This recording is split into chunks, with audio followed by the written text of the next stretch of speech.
like a sound system called Soul to Soul sound, which was up in I think it was in Barbican, and over time he moved into jungle, Kingston 11, Kingston 12, and he started to connect with some of the other sets, Gemini, Aces International. Spent a lot of time with Aces International, okay, and Jack. Well, he ultimately went to Jack Ruby because himself never had no abiding city, because nobody now really want him. If him go a dance and them give him the mic at the end of the dance when people are leave.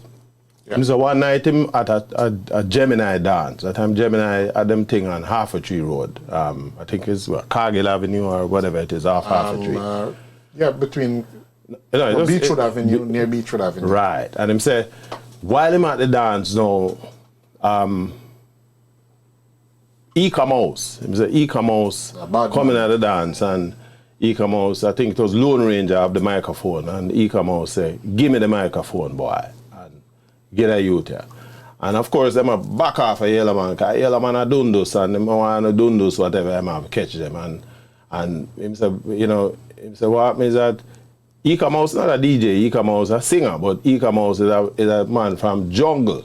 And him say, he come out a par with people like Starkey. Now, if you know Starkey, just for the listeners thing, in the 1970s, up to that early 1980s, 82 period, them, you know, them man, General Starkey is his name, right? That was his moniker.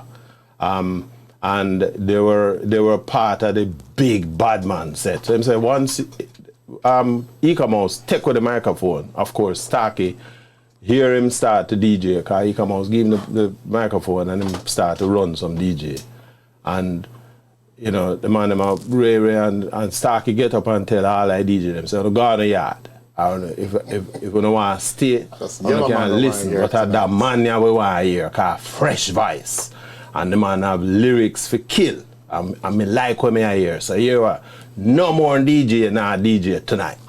And that man there we are DJ. And him said that is what basically boss him.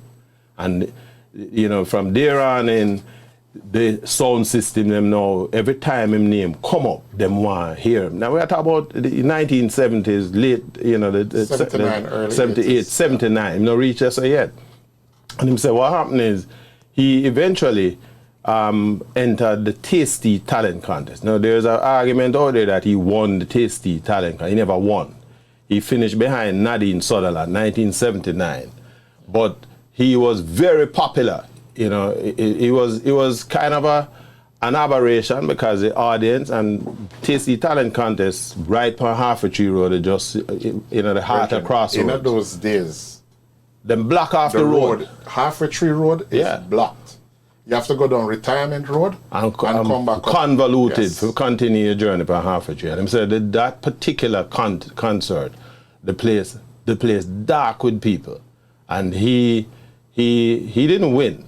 I think he finished second, and I think Paul Blake finished third. Paul Blake from Bloodfire Posse, but Nadine Sutherland won. But that opened the people's eyes to him, and so he started to do the concert setup.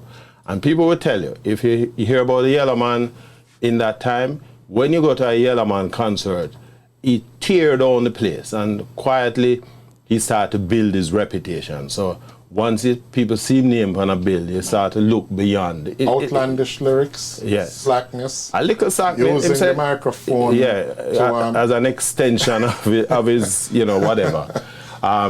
And then him say, how you get the name Yellowman? Because people figure it was him doing this thing. Him said, no, him used to always only wear yellow tracksuit. Well, him used to buy a lot of pineapple soda. Yeah, but him is a tracksuit thing. Give him that, and plus him himself. Yeah, so he basically identified himself with what would have been his deficiency, and he used that. You know, and here's a youth. That was a hallmark of his performances too, Richie. Was his self-deprecating remarks. Yes, most of his lyrics, he basically poked fun at himself and his condition. But he knew how to roll that across to the audience, and the audience received it. And ultimately, people started to look Hi there. If you enjoyed that clip, go on over to our website at yawdmedia.com where you can watch the entire broadcast at your leisure. And while you're there, why don't you check out our other reggae music features? And before you leave, pick up some of our Jamaican reggae merchandise, and hey, don't forget to tell your friends.